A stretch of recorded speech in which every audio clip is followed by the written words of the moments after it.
Hola, ¿cómo estás? Soy Karen Kotner, periodista y escritora. Te doy la bienvenida al programa 72 de Espiral, tu podcast de literatura y creatividad.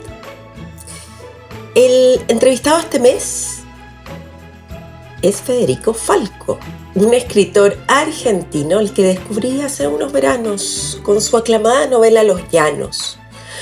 Finalista al premio Herralde de novela del año 2020 y ganador también del premio Medife Filba el 2021. Mira, si solamente definiéramos a una persona por su trabajo o premios, estaríamos muy mal. Este escritor argentino destaca en muchísimas áreas, pues no solo escribe y de una manera sobresaliente, sino que es editor de la colección de cuentos de la editorial Chay. Yo le digo Jai, pero él me corrigió y es Chay. Imparte talleres literarios, es artista audiovisual y poeta. Federico Falco es un hombre tranquilo, ya lo vas a descubrir porque le gusta más el campo que el mar. Con la pandemia abandonó la ciudad y volvió a su origen, a su pampa argentina. Claro, nos faltaron las bromas y el sentido del humor en nuestra conversación. La relación que él tiene con su analista y el tema de la soledad. Además que, como siempre tuve y es habitual, el tradicional cuestionario Espiral con preguntas del editor chileno Ignacio Rebolledo. Y más, recuento personal.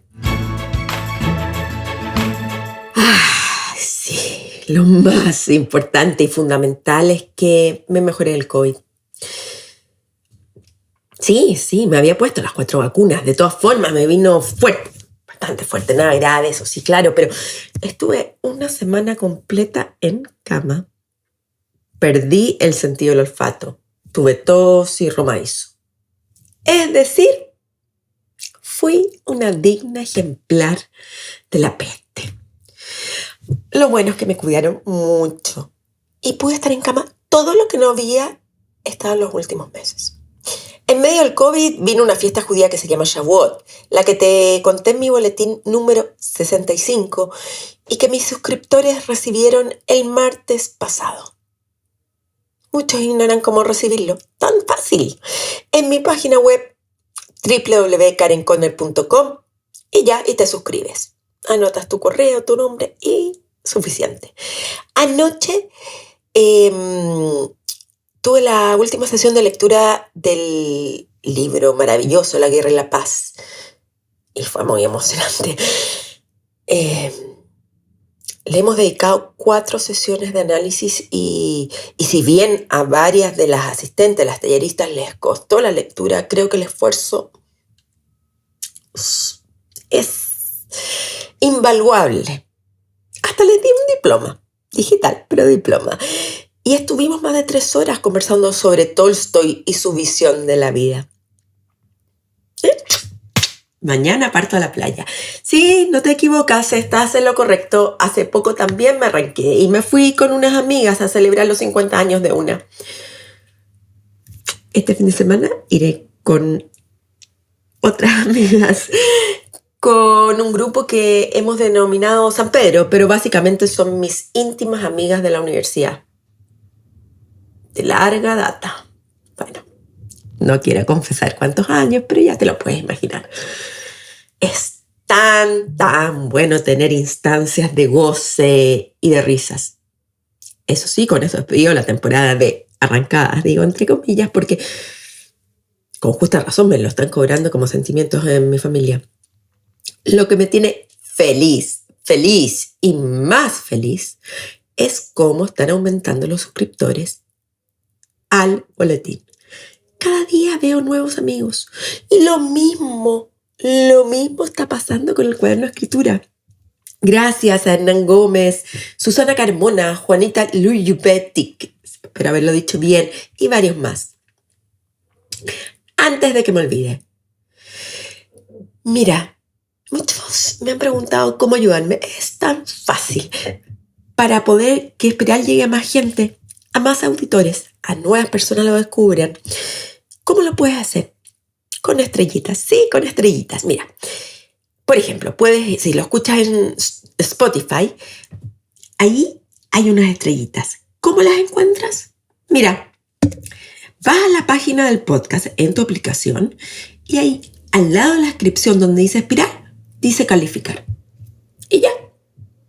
Si escuchas Espiral en la aplicación de podcasts de Mac, vas a tus programas y también haces clic. Seleccionas Espiral y al final, más estrellitas. Te la dejo a tu gusto, como quieras. Es una invitación, nunca la había hecho. Ya estoy preparando la próxima entrevista sobre la adicción a las pantallas, que ha tenido muchas escuchas. Y tendré para el siguiente ciclo de la adicción un invitado de marca mayor. Así que no te pierdas las actualizaciones con las informaciones. Bueno, eso es todo por hoy en otro cuento personal.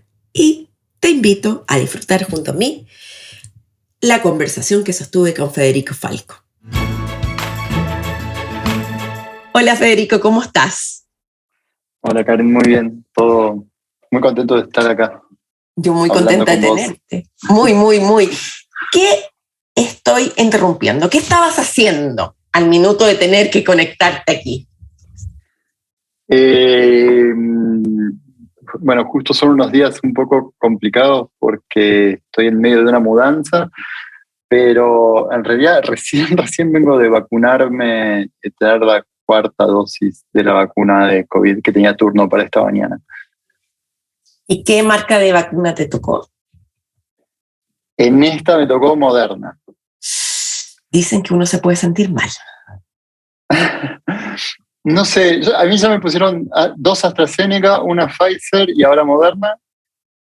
Y solamente me sentí mal con la segunda dosis de AstraZeneca.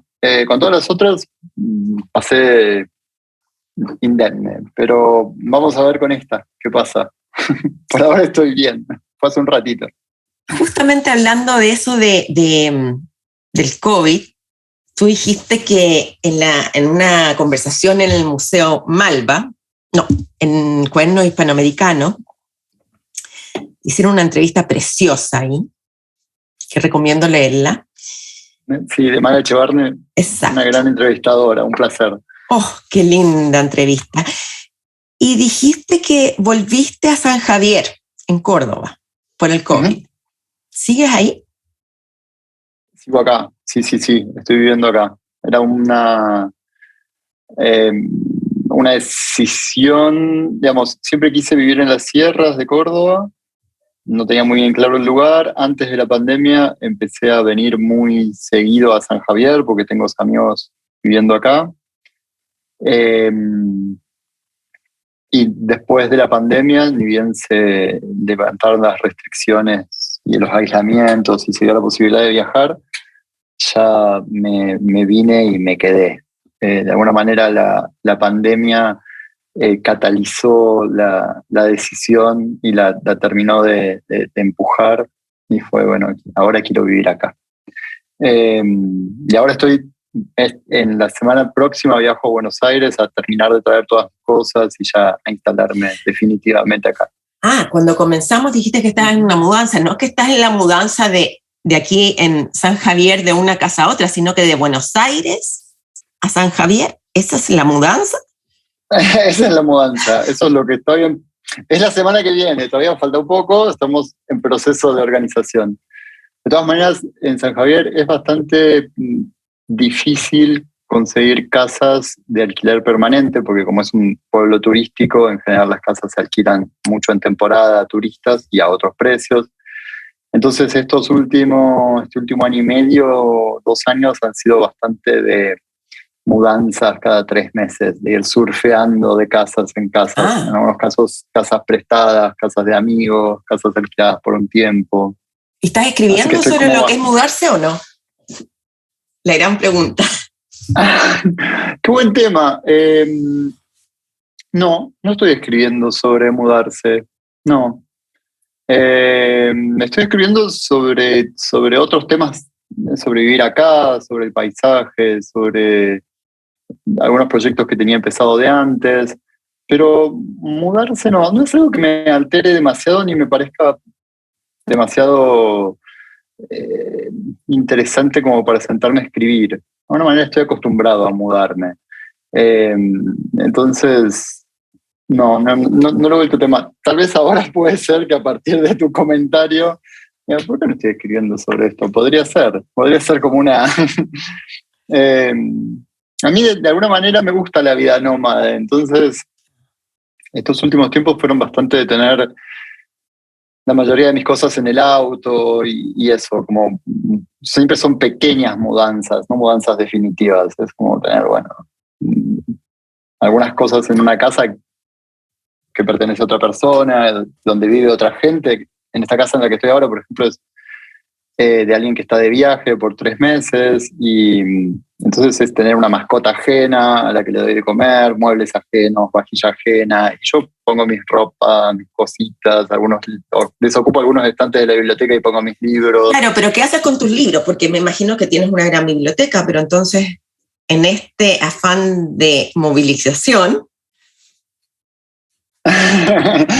Ahora viajo con una caja con libros, una caja usualmente con unos 30 o 40 libros, que voy mudando de casa en casa.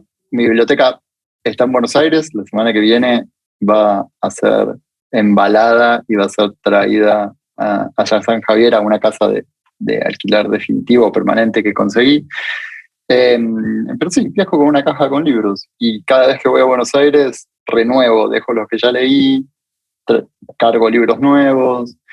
Y por otro lado, nada, también eso, tengo varios amigos con muy buenas bibliotecas, más o menos en esta zona, entonces también recurro a bibliotecas de amigos y me quedo sin. Compro libros por Mercado Libre y llegan y no sé, no es un problema. ¿Por qué abandonas la ciudad? ¿Por qué abandonas la ciudad? Abandonar es una palabra muy fuerte. No sé si estoy abandonando. Me parece que tiene más que ver con una elección de vida, ¿no? Con un elegir dónde tengo ganas de estar, dónde está el disfrute ahora, qué me llama la atención, qué me da ganas. De alguna manera, yo crecí en un pueblo muy chico, viví hasta los 17 y 18 años ahí, después, a partir de ese momento, siempre viví en ciudades más o menos grandes, excepto alguna estancia breve en ciudades más pequeñas, pero viví en ciudades grandes. Y hace unos 4 o 5 años empezó como a surgir de una manera muy fuerte el deseo de volver a vivir, sobre todo en la naturaleza, no tanto en un pueblo chico, sino en más contacto con la naturaleza. Y en estos 4 o 5 años fui probando diferentes maneras y diferentes formas de acercarme a ese deseo. En algunos casos era vivir, pasar parte de la semana o los fines de semana en una casa en el campo cerca de Buenos Aires, a un par de horas de viaje, y hacer mi vida cotidiana en la ciudad durante la semana, porque realmente veía muy difícil la posibilidad de vivir alejado de la ciudad y poder trabajar. Y eso fue una de las cosas que la pandemia cambió, ¿no? Entonces ahora, de pronto, a partir de la pandemia, todos mis trabajos son o pueden llegar a ser virtuales, algunas cosas que mantengo algún tipo de reunión cada cierto tiempo, pero si no, todo es virtual, y a partir de ahí surgió esta posibilidad de, bueno, ya no es necesario que esté acá y que para vivir en la naturaleza o para cumplir ese deseo me vaya los fines de semana, puedo estar todo el tiempo un poco donde quiero, ¿no? Y mientras haya una buena conexión a internet, trabajar desde donde tengo ganas. Y la verdad que me hace muy feliz estar acá. Me alegra mucho, disfruto mucho este paisaje, me gusta el tipo de vida que se organiza acá. Entonces no es que estoy abandonando la ciudad, que es también una vida que me gusta, sino que estoy eligiendo algo que me gusta un poco más que la ciudad. ¿Y cómo, si eres, por lo que pude investigar, lo tuyo es escribir? Te puedes pasar muchas horas escribiendo. Y por otro lado, la ciudad en sí misma se define como la antítesis de lo que es la naturaleza, la paz, el paisaje, ¿no? ¿Cómo, y escribir es un desafío, cómo se ligan estos dos? ¿De qué manera uno encuentra paz en la ciudad para escribir?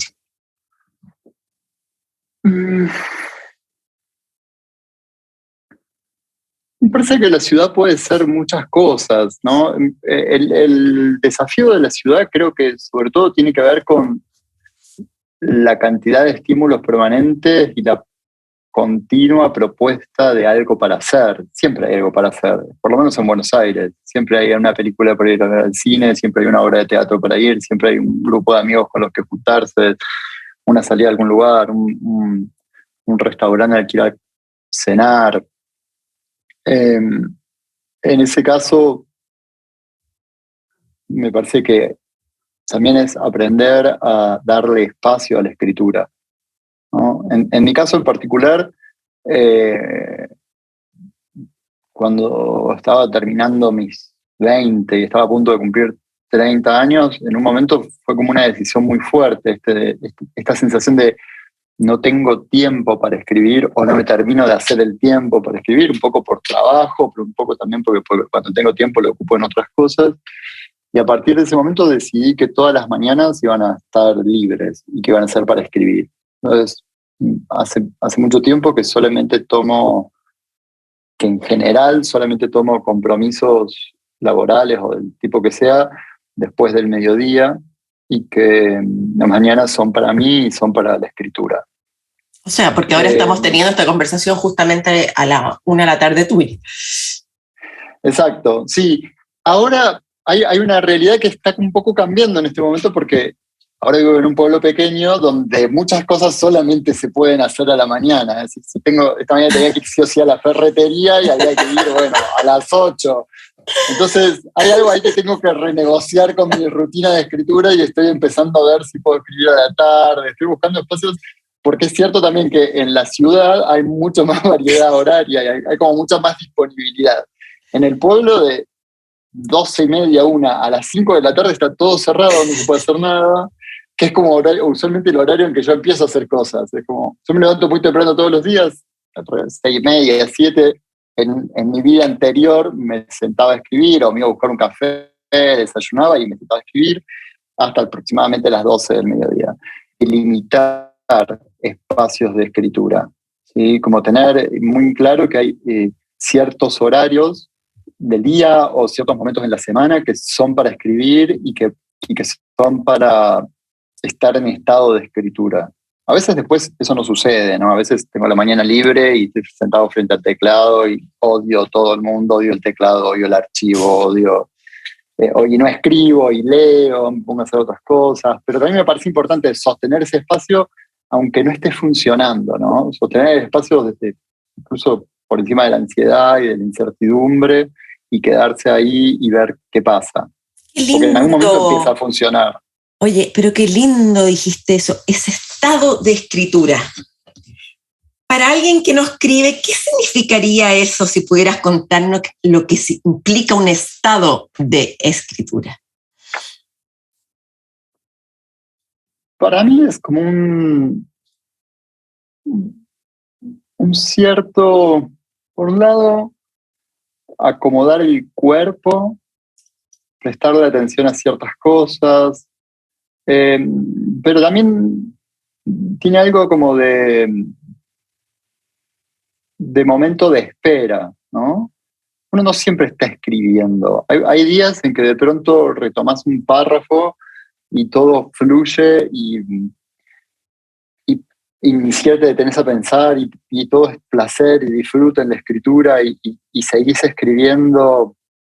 Y es como esos días para la gente que maneja. A mí me gusta compararlo con la gente que maneja. Hay días en que salís a manejar en la ciudad y parece que todo el tráfico de la ciudad está como en sincronía.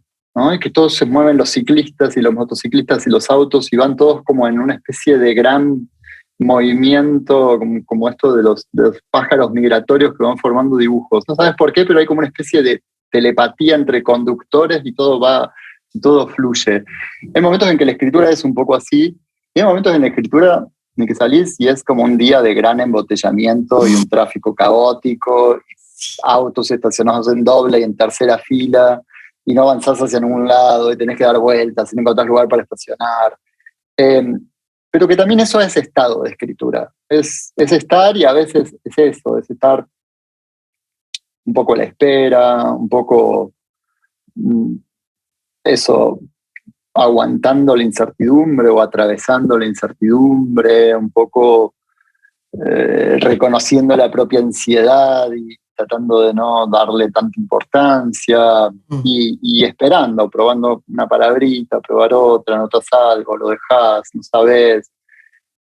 Como es también a veces un gran estado de duda y prueba y error, e intento a ver qué puede pasar y tachar. Pero para mí es importante estar, como el estado de escritura yo diría que es estar dispuesto a escribir, estar dispuesto a eso. Y tener tiempo, digamos, tener disponibilidad, saber que en esas horas vas a tratar de no mirar el teléfono, vas a tratar de no responder nada, a no ser que sea realmente urgente, no vas a mirar el mail, no te vas a meter en redes sociales. Un poco luchar contra todo ese tipo de tentaciones. De pequeño viviste en Córdoba, naciste, eres cordobés, se dice, ¿no? Sí. ¿Cómo son tus recuerdos de infancia? Yo viví en un pueblo, mi familia sigue viviendo y viví yo hasta los 18, como te decía, en un pueblo que en ese momento era muy pequeño, ahora es un pueblo más grande, General Cabrera.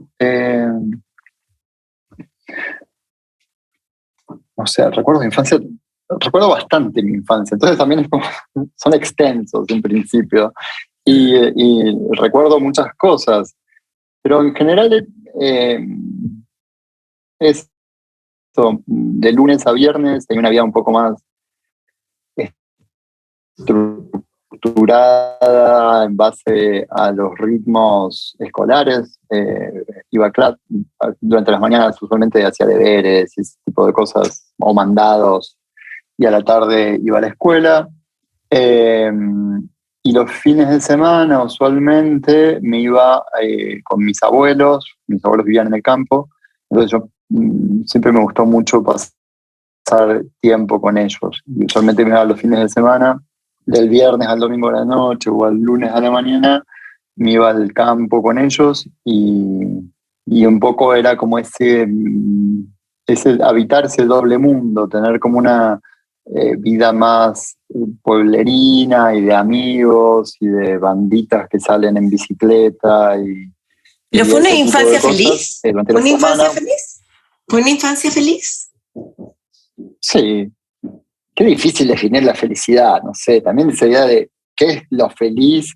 Una infancia son muchos años. Primero, no sé, fue una infancia que disfruté y que no me parece para nada traumática, ¿no? Fue una infancia bastante disfrutable.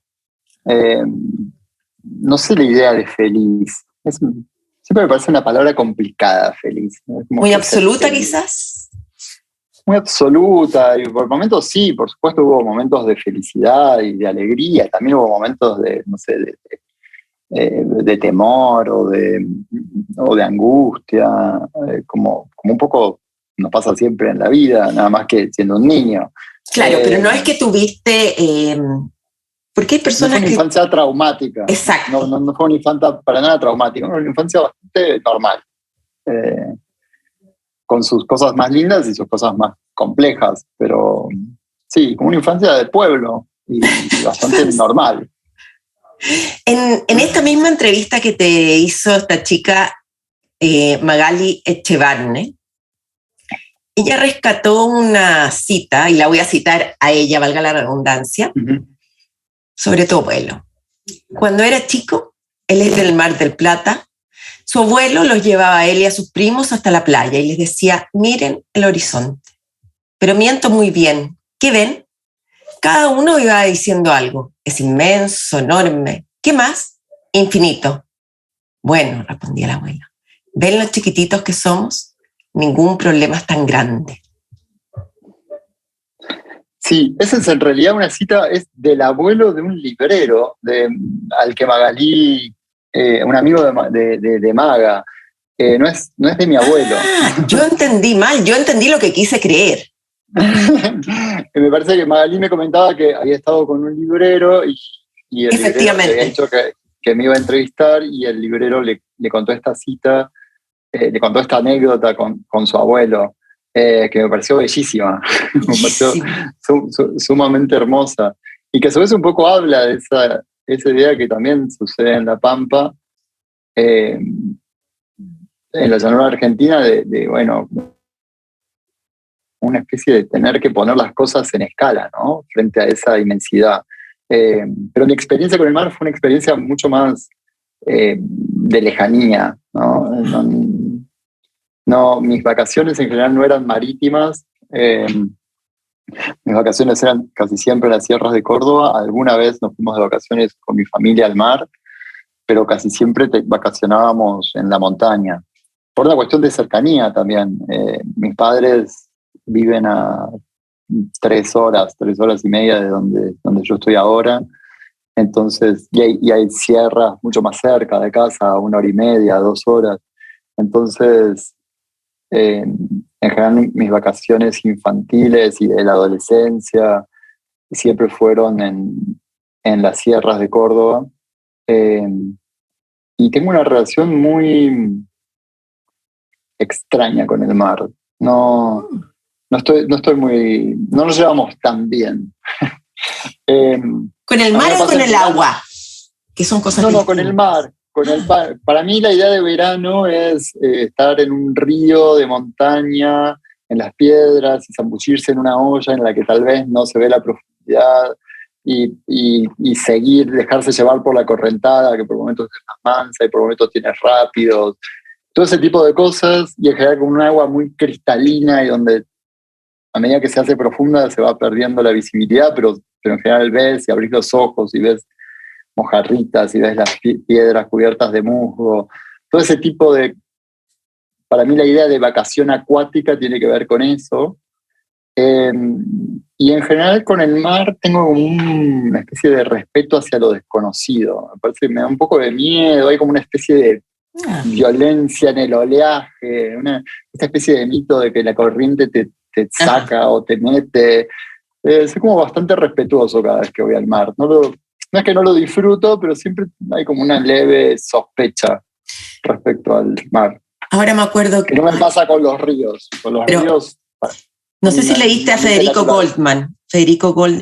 Francisco Goldman, que él escribió un libro verídico, digamos, de cuando su señora se muere ahogada. Terrible. Sí, él refleja terrible. Muy bien, y no me puedo recordar el nombre, pero sí me acuerdo la sensación del libro y el autor. No sé si pero él refleja muy bien justamente lo que tú estás diciendo, esta cosa abismal de descontrol que te lleva. La ola te succiona. Me parece que tiene que también que ver, y a lo mejor sí es una marca de infancia, ¿no?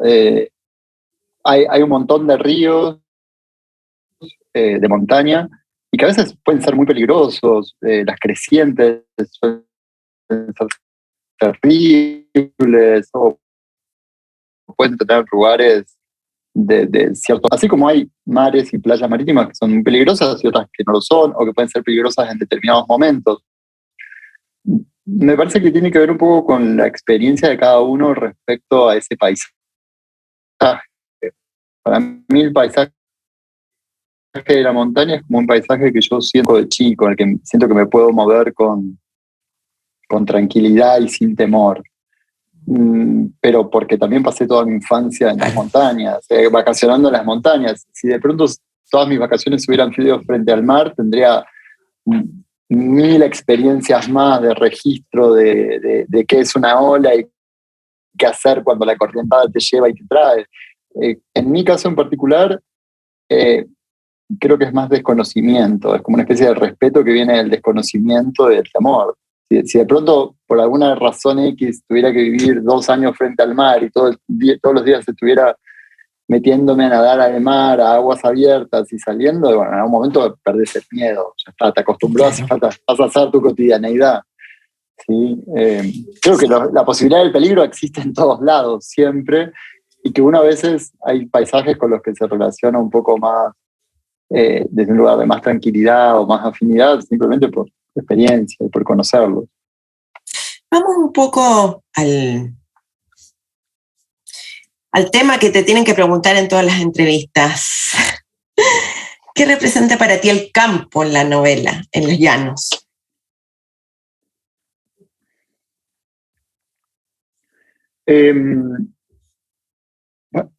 Para mí hay algo que tiene que ver con el vacío, ¿no? Con una especie de idea de la extensión, de un poco de eso, de la diferencia de escala, de ponerse en tener conciencia de lo minúsculo que puede ser uno frente a la vastedad del paisaje de la pampa. Algo de monotonía que siempre me impresiona mucho, ese hacer kilómetros y kilómetros y kilómetros, que el paisaje sea exactamente el mismo y no cambie. Algo de eso. Y a nivel formal, esta idea del horizonte como una línea un tanto monótona y a su vez una línea que uno se aleja, uno avanza 10 metros y el horizonte se aleja 10 metros de uno, y que a veces da como una idea de un paisaje infinito y intransitable, ¿no? Inabarcable. Y todas esas ideas un poco reverberaban en mí a la hora de escribir la novela, pensando sobre todo en esa situación de duelo, ¿no? y de desestructuración en la que está el personaje. Como una idea de entrar como una especie de meseta emocional, ¿no? Donde de pronto las cosas pasan y todos los días son un poco parecidos y creo que ahí había como una especie de afinidad entre el paisaje que el personaje habitaba y lo que le estaba sucediendo, ¿no? Y su paisaje emocional, para decirlo de alguna manera. Y que de alguna manera cuando entendí ese paralelismo fue cuando pude armar la novela, cuando me di cuenta que había una novela ahí. Es como, bueno, de alguna manera el paisaje él se está encontrando en ese paisaje y el paisaje está un poco hablando por él. Porque tú eres un escritor que se había dedicado mayormente un cuentista. Uh-huh. ¿Y sí. ¿Cómo te sientes cambiando tan abruptamente de género?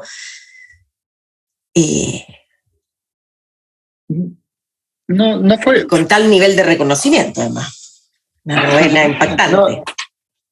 No fue un cambio... No fue un cambio abrupto para mí. Fue algo que sucedió un poco sin que yo me diera cuenta. Siempre cuento un poco la misma anécdota. Yo, si hubiera sabido que estaba escribiendo una novela, probablemente no la hubiera escrito. Probablemente me hubiera ganado la ansiedad antes, me hubiera empezado a enrollar y a pensar un montón de cosas, y no lo hubiera escrito. A mí el cuento es un género que me gusta mucho, me gusta escribir muchos cuentos, pero también es un género bastante exigente, bastante exigente en el sentido de la condensación, de que cada escena tiene que tener algún tipo de función de esa estructura, dentro de esa estructura general, exigente en cuanto a la estructura del cuento en sí. Y durante la escritura de el libro anterior, de Un cementerio perfecto, empecé como a sentir que había algo de esa exigencia que me estaba pesando. Había como unas ganas de escribir y por ahí como el cuento, como desde el género, una exigencia de escribir ciertas escenas y no cualquier cosa, sino la escena que iba a funcionar, iba a encajar perfecto. Es como una estrategia. exacto, como una estrategia, como una pieza de un rompecabezas. Había que escribir con cierta forma para que encaje con lo que ya estaba escrito, para que hubiera continuidad. Y entonces sentí que de alguna manera mi relación con la escritura tenía que cambiar y empecé a tomar notas. Empecé a escribir en principio sin un propósito. Sentí que sabía que al estar tan acostumbrado a escribir cuentos, mi escritura se había vuelto un poco funcional a la estructura del cuento. Y hubo ahí como una mini crisis de un par de meses, de no saber muy bien, de estar incómodo con esa situación, de no saber muy bien cómo solucionarla, de darle un par de vueltas. Y lo que apareció un poco de casualidad fue la idea de, bueno, escribir como, seguir escribiendo estos cuentos que estaba escribiendo, pero a su vez, en paralelo, llevar un archivo de notas, de cosas que iba escribiendo sin saber para qué, sin utilidad, de cosas que me llamaban la atención, de escenas que se me ocurrían, como de un poco de recopilación de material, ¿no? Uh-huh. Y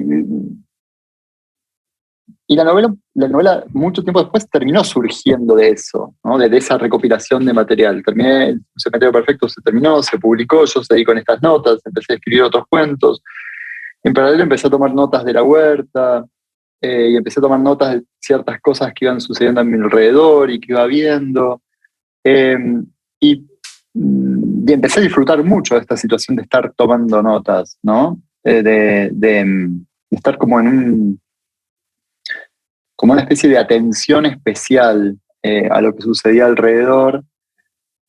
Y con el tiempo, en algún momento entendí, en algún momento empecé a armar como un libro de cuentos con esas cosas, y en algún momento se me cruzaron una serie de proyectos en los que estaba trabajando, algunos sobre estructuras narrativas, otros sobre algunas notas que había tomado más de recuerdos de infancia y que tenían que ver con una cuestión más memorialística. Y eso se cruzó con las notas de la huerta y de pronto dije, acá hay una novela, pero ya está. O sea, esto puede ser todo parte de lo mismo. Y cuando me di cuenta que eso podía ser una novela, ya estaba, una buena cantidad ya estaba escrita, ¿no? Había que reescribir, había que reunir, había que reescribir, pulir, editar, encontrar un orden posible para todo eso, encontrar por dónde empezar y por dónde seguir y cuál iba a ser como el recorrido. Pero todo el material, buena parte del material ya estaba. Y eso me facilitó mucho las cosas. Entonces no fue como una decisión, bueno, ahora me voy a poner a escribir una novela. Pero es interesante, es muy interesante cómo une la dicotomía del dolor, del duelo, que es muerte, con la naturaleza, que realmente es vida y es cambio y es completamente dinámico. Y por otra parte, la naturaleza, tú dices, o tu postulado es que sí puede sanar las heridas amorosas. Me encantaría si puedes contarnos un poco de estos aspectos que son centrales en los llanos.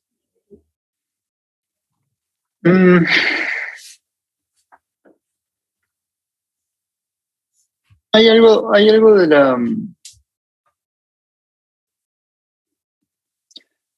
Yo disfruto mucho de el contacto diario con la naturaleza o con un paisaje más agreste o más poco productivo, poco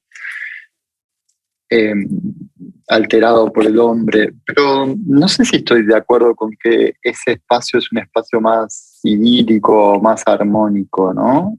A mí, en mi experiencia hay algo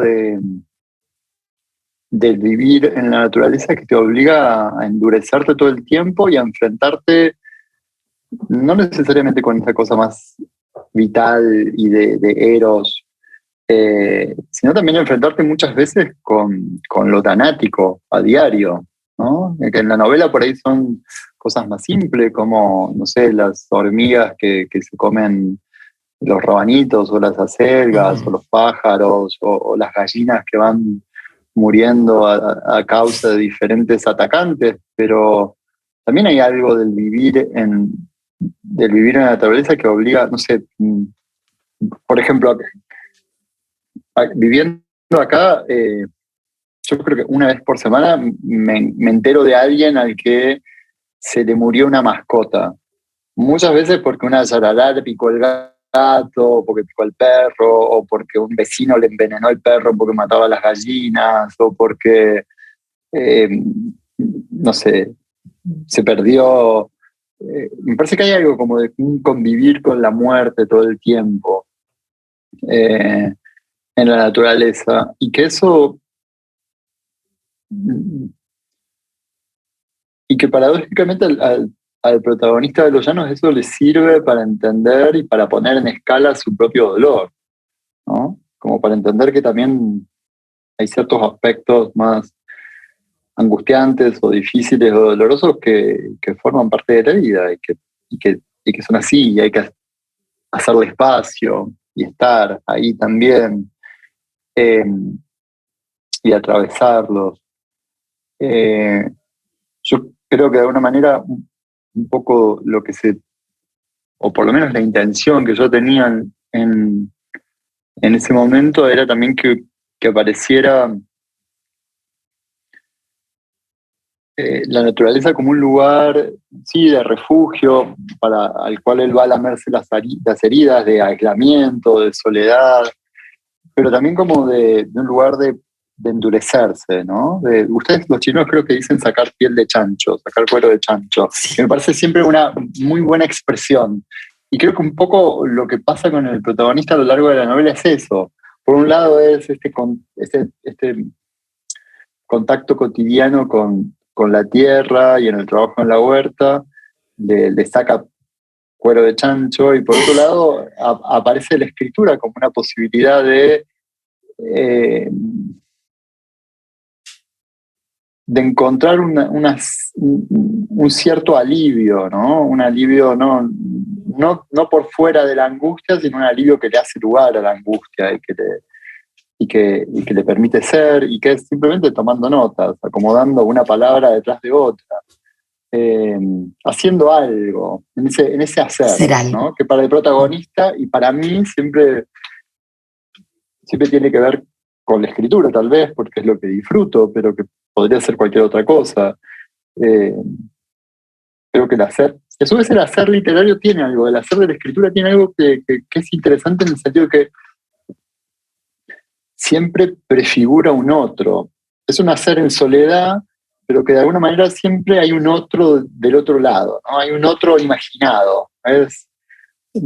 Porque si yo escribiera para mí, no sé, escribiría como escribo la lista del súper. Claro. Escribiría como cosas muy rápidas, con palabras abreviadas y sin intentar que nadie entienda más que yo.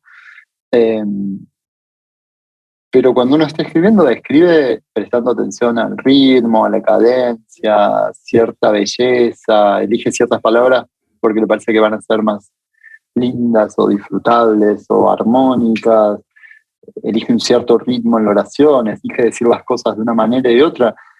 Y en general tiene que ver porque uno está pensando que hay un otro del otro lado, hay un otro que en algún momento va a estar presente, hay un otro con el cual se quiere comunicar. Y de alguna manera la idea es que ese otro lo disfrute, lo pase bien.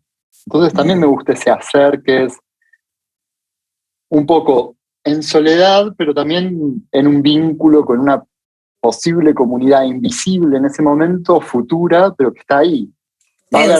Potencial.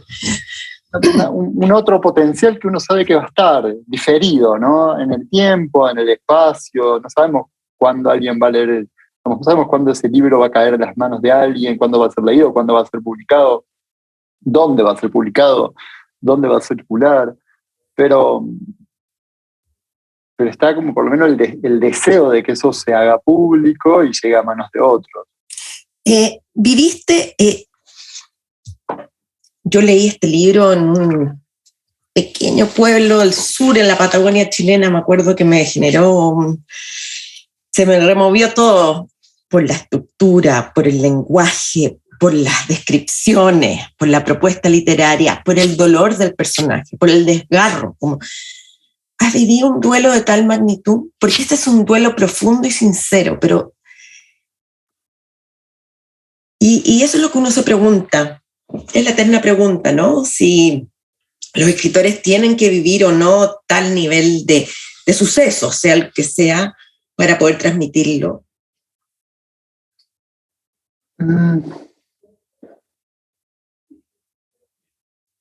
No sé si es necesaria siempre la experiencia para poder escribir, porque también sería limitante escribir Claro. sobre lo que uno experimentó. Sí me parece que hace falta cierta capacidad para ponerse en la piel de otro, para preguntar, para averiguar y para escuchar al otro en caso de que sean cosas que no nos sucedieron a nosotros, ¿no? ¿Cómo escribo yo sobre ser mujer o sobre ser, no sé, alguien que tiene 3 brazos, por ejemplo? Y bueno, no sé, puedo imaginar, pero también puedo ir y entrevistar y preguntar y hablar con el otro. No limitaría la escritura a la experiencia sí o sí. Eso por un lado. Por otro lado, no sé si viví duelos como el del protagonista de Los Llanos. Sí he vivido mis duelos, ¿no? Sí he tenido mis duelos. Un par de años antes de la escritura de Los Llanos falleció mi abuelo y hubo ahí como una gran reestructuración de la lógica familiar, el lugar en el que ellos vivían de pronto cambió, mi abuela se fue a vivir al pueblo, y hubo ahí como todo para mí un gran duelo. Después en algún momento pasé por una separación de una pareja de muchos años y también hubo un duelo y de alguna manera como a partir de todas esas experiencias uno va tomando ciertas cosas y va uniéndolas y destilándolas y imaginando otras cosas también. A mí, en mi experiencia real, nunca viví 9 meses aislado en el campo, pero tal vez era algo que me hubiera deseado hacer en ese momento, no tener que pasar un duelo mientras uno está trabajando y haciendo un montón de cosas y siguiendo y tener que sostener en esa situación una cotidianidad que es la del trabajo, la de los otros vínculos, la de llegar a fin de mes y hacer cosas.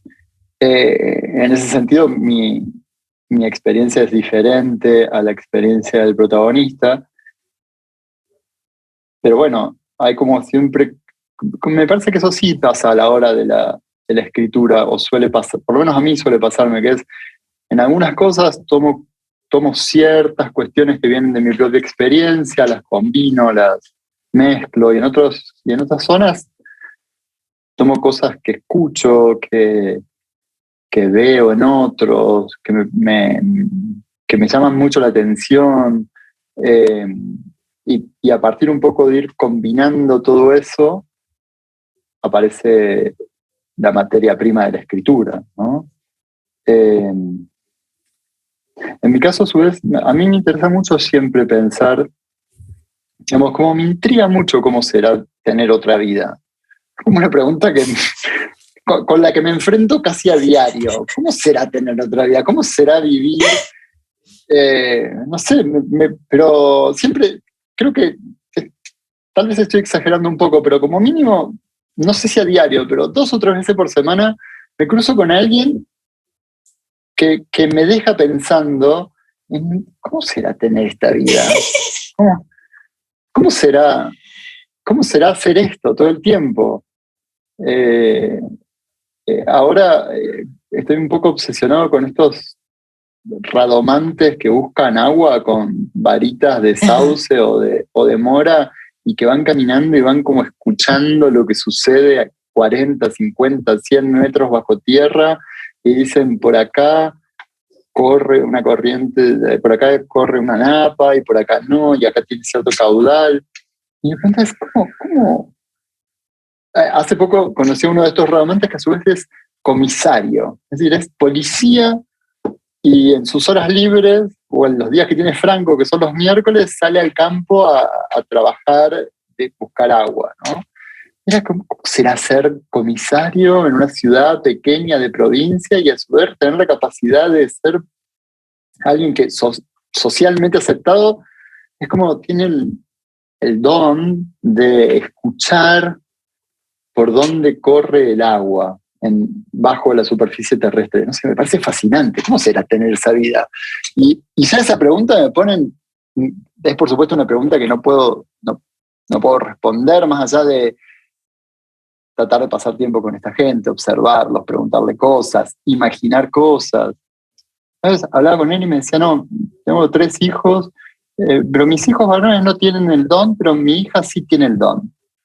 Y era como, ¿cómo será pertenecer a una familia donde tenés el don de saber dónde hay agua y tus hermanos no lo tienen? Hay algo como de una narrativa mítica casi ahí, ¿no? De la herencia del poder, hay algo de lo chamánico y del mago, pero por otro lado es un señor que es comisario, que uno se puede cruzar manejando la patrulla policial. No sé, y esos personajes, digo, a mí todo ese tipo de...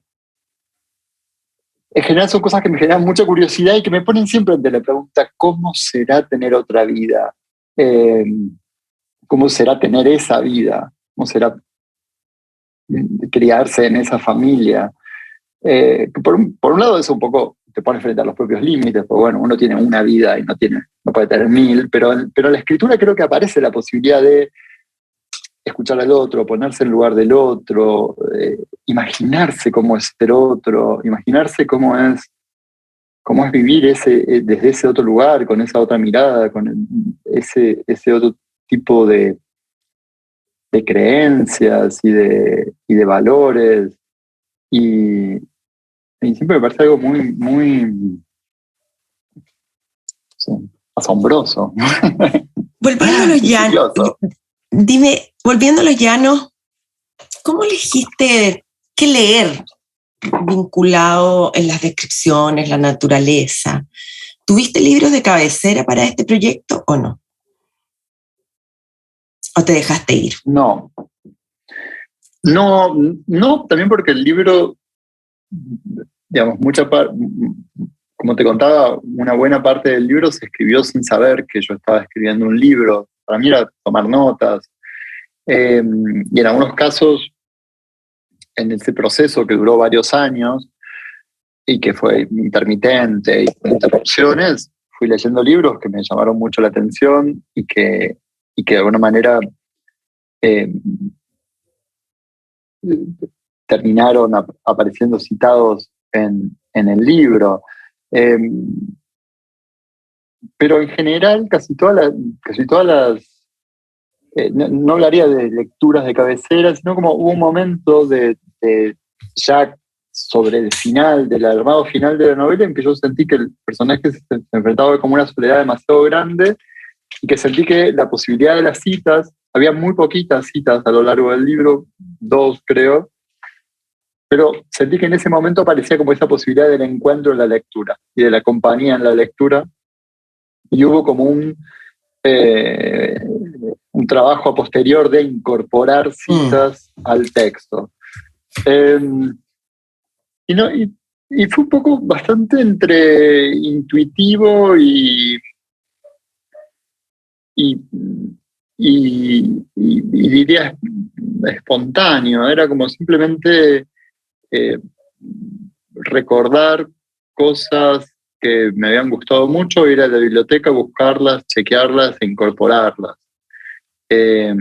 Un poco fue eso, no fue tanto como tener libros de cabecera, sino como revisar mis lecturas y ver esto me gustó, acá había algo que me había quedado sonando y que le puede servir al personaje. o esta cita siempre me fascinó y quiero incorporarla para conservarla de alguna manera.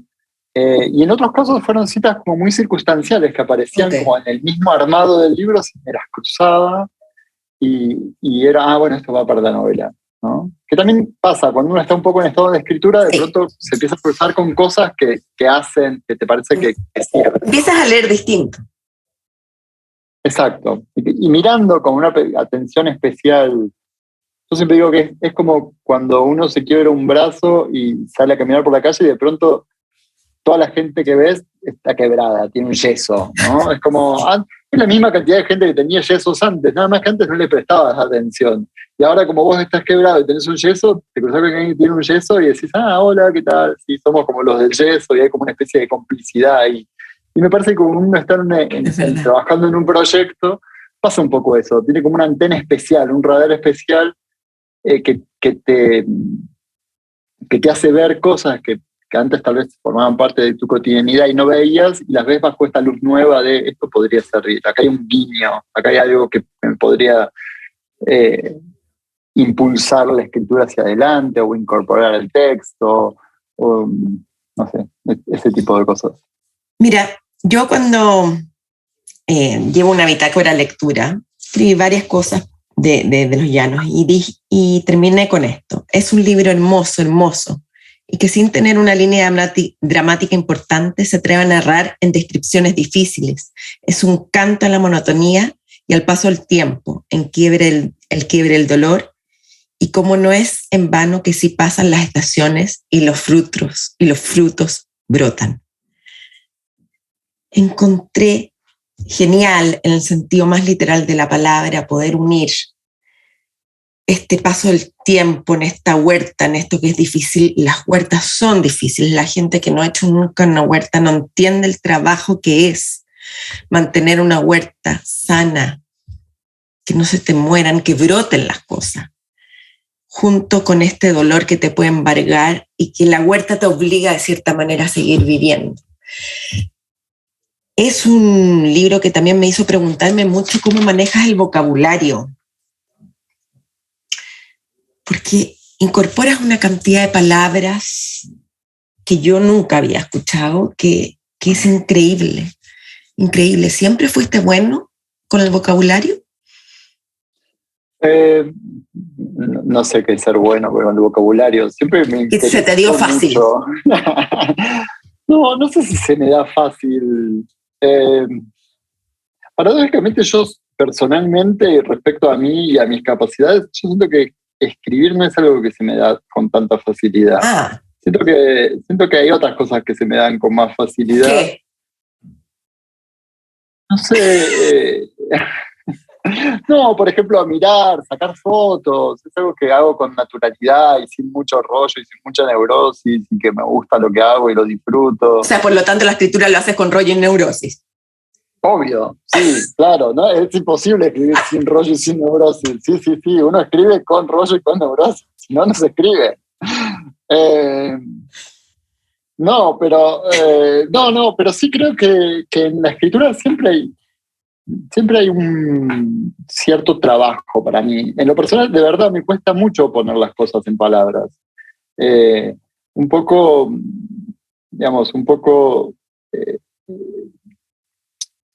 me cuesta definir, por ejemplo, si me preguntas qué sentís, me cuesta definirlo en palabras. Sé que siento en el cuerpo, sé qué emociones tengo, pero bueno, ¿cómo se llama esa emoción? ¿Qué estoy sintiendo? ¿Cómo se lo digo a alguien? ¿Cómo se lo digo para que me entienda?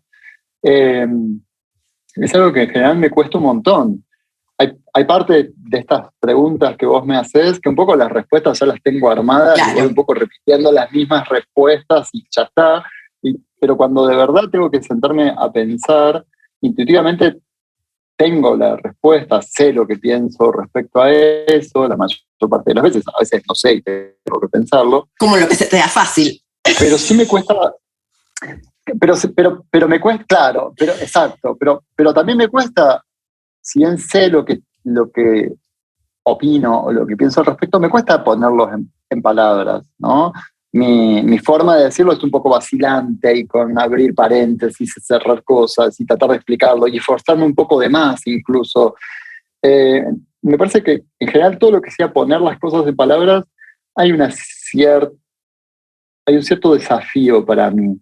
Y eso hace que le preste mucha atención. Por un lado porque lo disfruto, también porque me gustan las cosas que implican un cierto desafío, porque si no podría no hacerlas. Pero también hace que le preste un poco de atención y que quiera aprender, ¿no? Quiero saber cómo se llaman las cosas, cómo se menciona algo. Siempre me asombra mucho cuando leo en algún momento cuando leo una palabra que no conozco, es como, ¿qué es esto? Y sobre todo cuando leo, me pasa mucho cuando leo como descripciones de un estado anímico que yo siempre tuve, pero que no sabía que podía ponerse en palabras, que tenía un nombre. Y es como, mirá, esto se llama así. Entonces eso hace que naturalmente creo que esa especie de lugar un poco más dificultoso hace que me llame la atención y que le preste mucha atención. Pues no sé, por ejemplo, me gusta mucho sacar fotos, pero no es algo que le preste atención. Simplemente saco el teléfono. Tu Instagram es precioso. Tu Instagram tiene lugares bucólicos, algo como tan tranquilo que te entrega una paz tan linda. ¿Son fotos tuyas o prestadas, digamos? No, son todas fotos mías. A no ser que en algunos casos aclaro si es alguna foto que no me aclara de algún registro de un libro o algo así, que se aclara el autor. En caso de que no sean mías, se aclara el autor. No, claro. Sí, pero es algo que hago como más desde un lugar instintivo y de disfrute y como hobby, ¿no? Hay algo, sí. hay algo en eso al cual no le pongo carga. Entonces también, no sé, no es que estoy estudiando fotografía, no es que estoy viendo la obra de otros fotógrafos o queriendo ver cómo la hizo o investigando técnicas. Bueno, no sé, para mí es simplemente sacar el teléfono y seguir. En cambio, con la escritura hay como a ver, ¿cómo hizo esto? Claro. ¿Quién es este autor nuevo? ¿Qué está leyendo? ¿Qué estoy leyendo yo? ¿Por qué pasó de tercera persona a segunda? ¿Cómo hice ese pasaje? ¿Por qué cambió el punto de vista? ¿Y por qué usa tales palabras? Y a su vez me fascina, me parece que esta cosa de las variaciones del español de acuerdo a las regiones o las zonas, estos dichos, estas formas de llamar las cosas en determinado lugar. Ahora estoy como aprendiendo un montón estoy como un poco obsesionado con reconocer los árboles del monte de esta zona de Argentina, que son un poco particulares, algunos los conozco, pero otros son bastante particulares. Y entonces mis amigos están al tanto de esto, y por ejemplo esta mañana me encontré de casualidad con una amiga que en lo de la vacunación, y me dice, ya te averigüé cómo se llama el árbol ese, se llama moradillo. Y es como, moradillo, yo tomo una nota, moradillo, y después voy a venir acá y voy a googlear y voy a ver y voy a ir a su casa y voy a mirar el árbol y voy a comparar con otro árbol. No sé, es algo que se me da un poco como me interesa. Y a partir de ahí uno va incorporando palabras. Y que hay algo muy, muy poderoso en el nombrar y en el saber de este árbol es un moradillo y no es otra cosa. Te tengo una sorpresa aquí, ¿ah? Déjame ponerla. Ojalá que la escuches.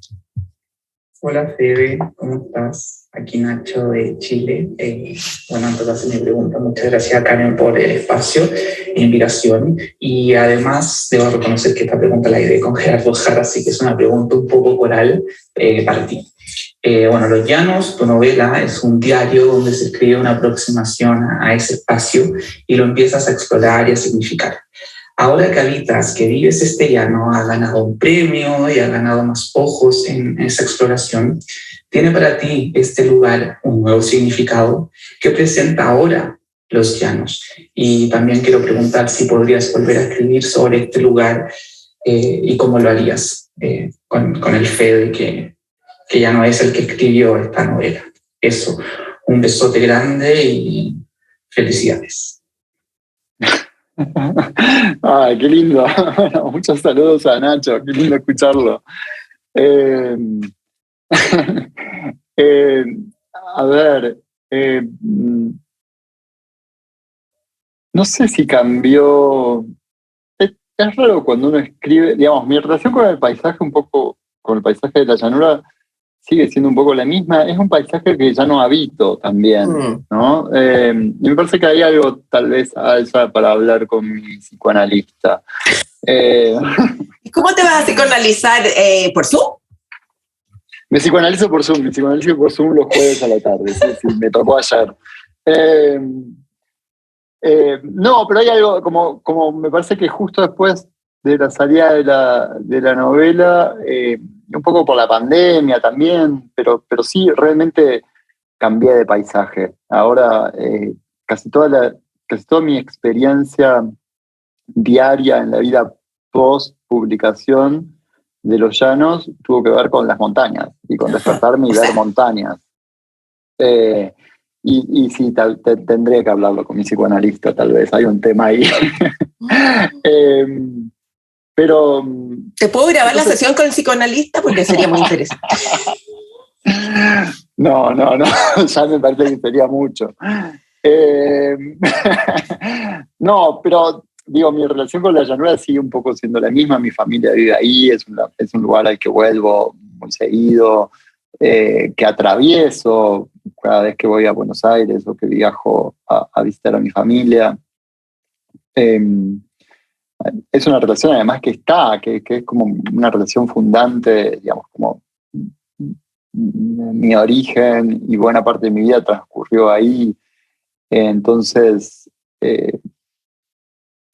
está ahí. No sé si podría volver a escribir sobre la llanura. Esas son cosas que uno nunca sabe. No sé ni siquiera muy bien sobre qué estoy escribiendo ahora. Pero estás escribiendo, me imagino, obviamente. Estoy escribiendo, sí. Bueno, ahora estoy un poco en situación mudanza, que complica un poco las cosas para escribir. ¿Vas a escribir de la mudanza, entonces? No lo sé, vamos a ver, pero digo, sí, creo que hay algo de ese paisaje que está muy internalizado en mí y que hay como mucha, que forma parte de mí, de mi familia, de mis amigos, de buena parte de mis amigos que siguen viviendo en el pueblo, de mucha gente que conozco y quiero. Entonces me imagino que aparecerá de alguna manera o de otra, ¿no?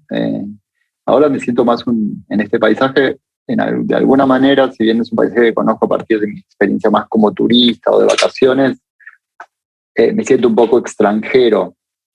Entonces hay como una mirada de extranjería, de descubrimiento, de preguntar cómo se llaman las cosas, de cómo se dice acá tal Pero cosa. Eso es rico, eso es bueno. Eso es bueno. Y es nuevo y es como la primera vez de las cosas. La primera vez que viste un moradillo, la primera vez que viste un picahueso, la primera vez que identificaste un chañar brea y entendiste por qué se diferenciaba del chañar común. Bueno, hay como un montón de primeras veces en estas experiencias de un paisaje nuevo. Pero en cambio en la llanura, esas primeras veces medio que ya están bastante agotadas hace mucho tiempo. Siempre puede aparecer algo nuevo, pero... habrá que ver cómo con el paso del tiempo ese paisaje se va reconfigurando, qué me pasa a mí con la llanura, si me da ganas de escribir o no, veremos, no lo sé.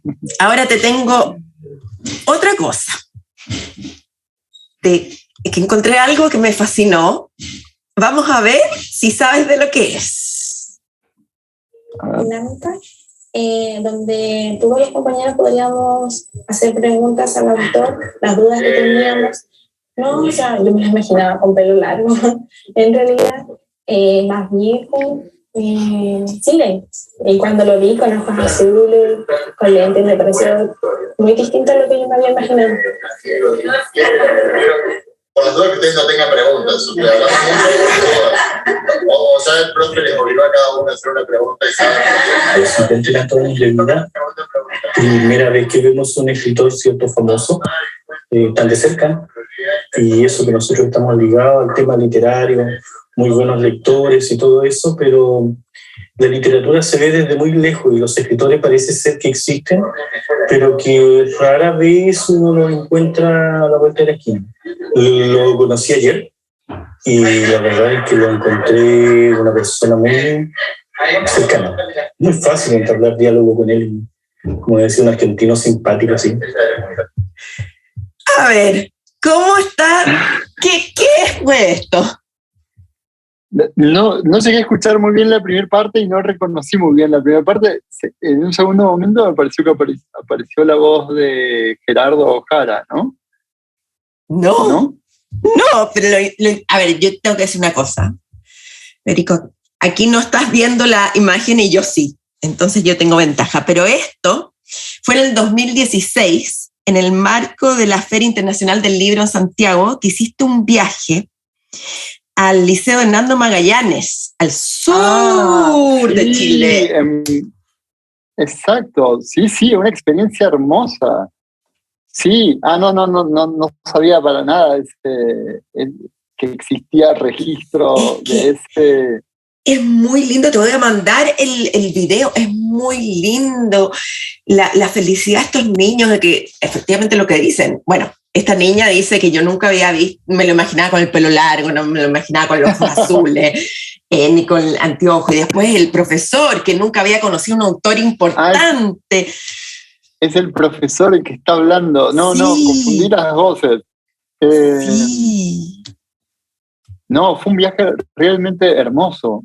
Un viaje, además como un paisaje también muy particular, ¿no? Fue un disfrute ese viaje. Fue en el 2016, ya no recuerdo las fechas. 2016. Una experiencia hermosa, sí. Fue realmente una experiencia hermosa. Tú trabajas para una editorial que, a mi gusto, una de las mejores editoriales argentinas de este minuto, de las más nuevas también, que se llama Editora Jai. Y ahí tú eres el encargado del área de los cuentos, ¿o no? Chai. Es que, sí, ¿qué pasa? En Chai. Yo le digo Jai porque yo soy judía y se dice Jai en hebreo. La letra, como se escribe, se pronuncia Jai. Jai es 18, Jai es vida. Y por eso yo le digo Jai, pero es como te chai, sí. ¿No sabías? No sabía. De hecho, le voy a preguntar a los chicos. Siempre pensé que era por el té chai, me parecía, pero tal vez haya algún otro tipo de polisemia ahí en juego. Absolutamente. Y se pueda leer de las dos maneras. Bueno. Es muy buen dato. ¿Viste? Vas a llegar con algo que aprendí. ¿Hola? Vas a decir algo que aprendí. Totalmente. Y ahí, ¿cómo ha sido tu experiencia ahí con esta editorial? Fue una experiencia es una experiencia muy placentera y de mucho disfrute, y es un trabajo que agradezco mucho. Es un trabajo, primero porque la convocatoria es una convocatoria bastante inusual, una editorial nueva en traducción que quiera publicar libros de cuentos. Usualmente es un poco difícil publicar libros de cuentos y más extraño que te convoquen para armar una colección de cuentos. Entonces, en ese sentido es una experiencia muy disfrutable y que yo agradezco.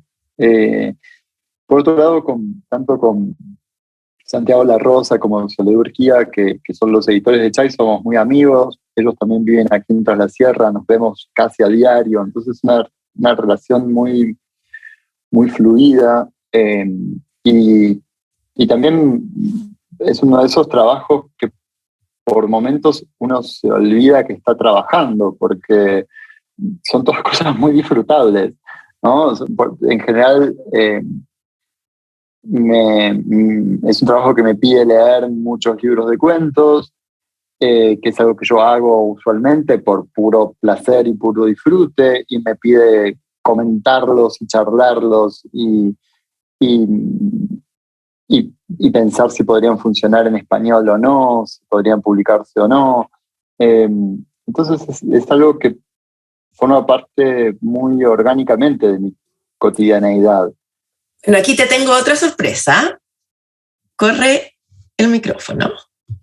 Hey, Federico, it's Amy Fusselman calling in from New York. I'm just wondering if there's anything that you've been reading lately that you're really excited about. Thank you. Thanks, Karen. Qué hermosa, Emi. Qué genial, no sabía que esto incluía sorpresas. Qué bueno. ¿Qué estoy leyendo últimamente que me... Gracias a Emi, le mandamos un gran saludo. Es una autora que además admiro un montón. Es buenísima. Sí, es realmente muy genial. ¿Qué estuve leyendo últimamente que me hubiera asombrado mucho o me haya puesto en un estado de fanatismo? Vengo como con una cierta racha de lecturas o un tanto fallidas o de un poco de no poder concentrarme mucho por este tema de la mudanza, pero ahora estoy leyendo una biografía, el segundo tomo de una biografía de Lucian Freud, que es un autor que me gusta mucho. Uh-huh. No diría que es una biografía, es una biografía bastante tradicional, un poco más chismosa del usual, pero la estoy disfrutando un montón. No me está generando fanatismo, pero la estoy disfrutando realmente mucho. ¿Y qué más? Los poemas de James Schuller o Schuller, que también los estoy leyendo y releyendo desde el año pasado, ahí sí es un fanatismo total. Estoy como muy fanatizado con eso, con sus poemas. Ya voy, creo que por la tercera relectura. ¿Y qué más leí últimamente? Bueno, hay algunas cosas que no las puedo anunciar tanto, porque sí estuve leyendo algunas cosas para Chai que realmente me fanatizaron y que estamos ahí viendo si conseguimos los derechos. No sería demasiado posible por ahora dar esos nombres, como para no generar ningún tipo de problema en esas negociaciones, pero sí hay un par de nombres. Y a su vez, bueno, ahora en Chai vamos a publicar el mes que viene o el otro los cuentos de Ann Beattie, que es una autora que a mí me encanta y que no, si no me equivoco, no estaban traducidos al español. Uh-huh. Y no podría decir que es un descubrimiento, porque es una autora que leo hace muchos años, pero releerlos ahora y releerlos en esta traducción de Virginia Higa es como eso, como volver a revivir el placer de la primera lectura. Así que estoy un poco con eso, dando vueltas ahora. Vamos a ir a la última parte, que es algo muy breve y muy dinámico, que es un cuestionario espiral, que se trata que yo te voy a ir haciendo preguntas, pero tú tienes que responderlas breves, con una frase, con una idea, y trato de hacérselas a todos los invitados. Así que aquí vamos con el cuestionario espiral. ¿Cuál es tu idea de la felicidad? Una tarde en el arroyo, otoño, sol de otoño, buena temperatura, solcito en las manos, con amigos, ruidito de agua. ¿Tu mayor miedo? Fue complicado. Supongo que le suceda algo a la gente que quiero. Eso siempre me da mucho miedo. ¿Lo que más te molesta de ti mismo?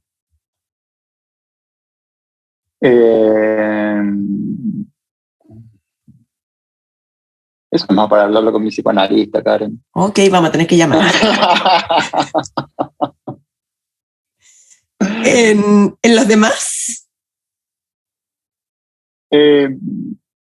Una cosa que me molesta en mí y que no me molesta en los demás, pero tiendo a ver en los demás y como algo Es como el miedo. El miedo infundado, el miedo como ansioso, neurótico, es algo que no me gusta de mí. Y que cuando veo en los otros y reconozco, no es que me moleste, sino tiendo a sentir cierto como empatía por esas personas, es decir, qué pena que estemos pasando por esto. ¿A qué escritor vivo admiras? A un montón. Ahora, por supuesto, se me ocurre Amy Fusselman porque la acabamos de escuchar, pero a un montón. Diría, Deborah Eisenberg es como una escritora que admiro un montón y que estoy traduciendo y que también es alguien que cada vez que intercambio correos con ella o hablo con ella es como admiración total. Pero esa lista es bastante extensa. ¿Hoy qué desayunaste? Hoy tuve un desayuno complicado, pero café con leche solamente. Después comí algo más tarde, pero usualmente desayuno café con leche con una granola con cereales y frutas. ¿Agenda de papel, electrónica o ninguna? Papel, siempre. ¿Cuál es tu mayor vicio? Vicio. Qué difícil definir un vicio. En este momento estoy totalmente fanatizado con unos alfajores Rogel rellenos de dulce de leche que hacen en un local aquí en San Javier, que los descubrí hace poco, de los alfajores del Duende. Antes estaba fanatizado con los alfajores de Café de Montaña, que es el bar al que voy todos los días a desayunar. Y diría que entre esos alfajores y el helado, en general el helado de mango o de pistacho, ahí está mi zona de mayor vicio. Qué rico, qué rico. Ya. ¿Cuándo mientes? Cuando no tengo otra salida. ¿Quién ha sido la mayor influencia en tu vida? Pregunta muy complicada para responder de manera muy breve. Esa es la gracia. Supongo que hay muchas influencias. Mi abuelo para mí fue una persona mi abuelo materno fue una persona muy, muy importante para mí. ¿Ayer te sentiste feliz? ¿Cuándo? Ayer me sentí feliz caminando abajo de una gran morera que está con todas las hojas amarillas ahora entrando en el otoño. Fue un instante de mucha felicidad. Antes de acostarte siempre. Tomo agua, apago la luz, chequeo que la puerta esté cerrada, que es algo que me olvido bastante seguido de hacer, cerrar la puerta, no mucho más. ¿Qué te hace reír? Un montón de cosas. Los chistontos me hacen reír un montón. Los chistes muy básicos y tontos siempre son una buena fuente de humor para mí. ¿Té, café o agua? Café, mucho, todos los días, varios.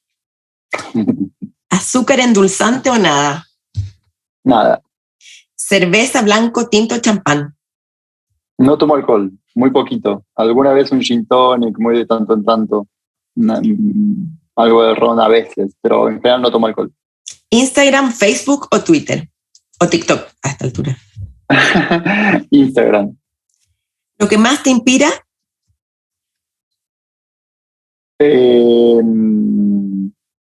Estar afuera, salir a caminar, la naturaleza.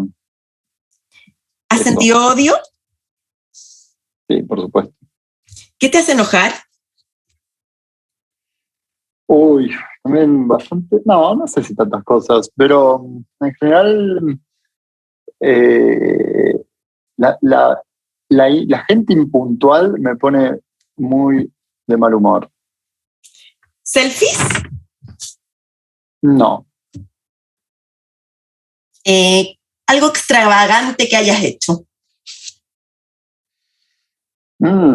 Habría que definir la idea de extravagante, no sé.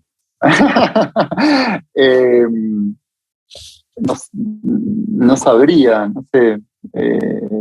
Una vez navegué por el Amazonas solo en un barco de carga durante 7, 8 días. No sé si es extravagante En o no. En realidad- este momento va a parecer un poco raro para mí.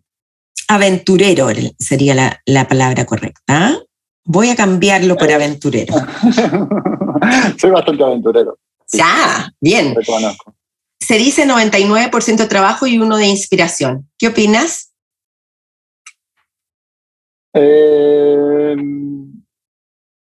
Estoy bastante de acuerdo. Tal vez diría 80% trabajo, 20% inspiración. 3 consejos para escritores que comienzan. Uf. No pedirle a la escritura cosas que la escritura no puede dar, ¿no? Eso me parece muy importante. Como no pedirle a la escritura nada, ni que nos salve, ni que nos rescate, ni que nos dé sentido a algo, ni que nos dé fama, ni éxito. Ese me parece el gran consejo. Ese 1. 2, evitar la voz pasiva, supongo. Y otro consejo que me parece sí es importante es dejar las cosas descansar, no apurarse a publicar, dejar las cosas descansar, retomarlas al tiempo, que los procesos, alargar los procesos, dejar que queden ahí 3, 4, 5 meses en el cajón y esperar a que uno cambie para volver a leer esos textos con ojos de otro. 3 aciertos que has cometido como escritor. ¿Cómo? Perdón, ¿no escuché? 3 aciertos que has cometido como escritor. No, eso es como bastante difícil de pensar. O nunca lo pensé, de hecho. No sé, ¿uno comete aciertos? No sé, me parece que... bueno, un poco lo que te contaba hace un rato, dejar espacio libre a la mañana para escribir y defender mis espacios de escritura, creo que fue algo que estoy orgulloso de haber hecho. Y por ahora, desde este momento y desde esta perspectiva, me parece un acierto. No, tendría que pensar mucho más los otros 2. ¿Y un error? ¿Puedes decir un error?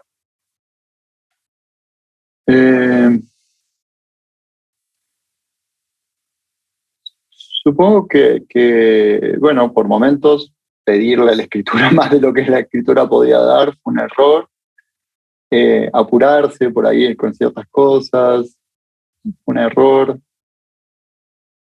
Tampoco creo que haya que castigarse tanto mirando en retrospectiva. Bueno, uno hizo lo que pudo en esos momentos. No sé si fueron errores o fue como, bueno, la manera de encontrar una manera de avanzar o hacer, que en ese momento me pareció que estaba bien y en retrospectiva tal vez fue como, no estuvo tan bien.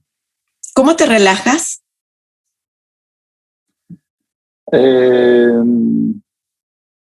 Salgo a caminar, en general si estoy muy abrumado por algo o muy enrollado con algo, caminar es algo que funciona mucho para mí. Pues no tengo muchos problemas para relajarme. ¿Tienes un hobby? Tengo varios hobbies. Me gusta, bueno, la huerta es un gran hobby, o la jardinería, la fotografía es un gran hobby. En algún momento hice cerámica, que también es algo que ahora no estoy haciendo, pero es algo que disfruto mucho. Sí, esos. ¿Dios, meditación o nada? Más tirando a nada, ¿no? ¿Fama, dinero o ambas? No, son cosas que digamos, dinero me preocupa, dinero para llegar a fin de mes, para estar cómodo, dinero para que no sea un problema, sobre todo pediría que el dinero no sea un problema. Soy bastante básico con mis necesidades, así que si las tengo cubiertas está todo bien. Fama, no, perdón, en tu velador, ¿qué libros tienes? En este momento hay... ¿qué hay en velador ahora? No recuerdo. No suelo leer antes de dormir. leo más en el sillón. Entonces, no sé si hay algún libro es porque ha quedado medio como olvidado ahí, quedó. Pero la verdad que no. Hay unos problemas de Emily Dickinson que estuve leyendo hace poco. ¿Kindle, papel o audiobook? Papel, ¿Y Mac o PC? Mac. Con esto hemos terminado la encuesta espiral y esta gran conversación. Muchas gracias. No, gracias a vos. ¿Te gustaría agregar algo o estás bien? No, parece que estoy bien. No sé. ¿Hay algo que haya quedado pendiente o que si no? No, la conversación con el psiquiatra. Estoy muy curiosa. Con mi psicólogo, bueno, con mi psicóloga, sí, me parece que eso vamos a dejarlo en los terrenos de la intimidad por ahora. Está bien. Ha sido un gustazo, lo pasé muy bien, me encantó conocerte, entender cómo piensas, cómo funciona, lo que te importa y lo que no. Espectacular, muchas gracias. Gracias a vos, ha sido un placer. Gracias. Muchos saludos a todos por allá. Sí, los voy a mandar, no te preocupes. Gracias. Chao. Un beso. Chao.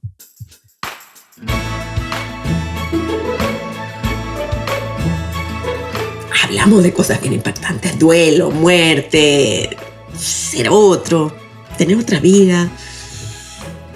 ¿Podrías vivir lejos de la ciudad como Federico? Así, en un lugar como San Javier, Córdoba, que me lo imagino pequeñito, no sé. Yo sí, pero tendría el problema. Mi familia no, así que no puedo. Cuéntame, ¿qué te pareció esta pregunta? ¿Qué te pareció la entrevista? ¿Conocías a Federico Falco? Un abrazo grande. Lee, escribe, crea. Chao.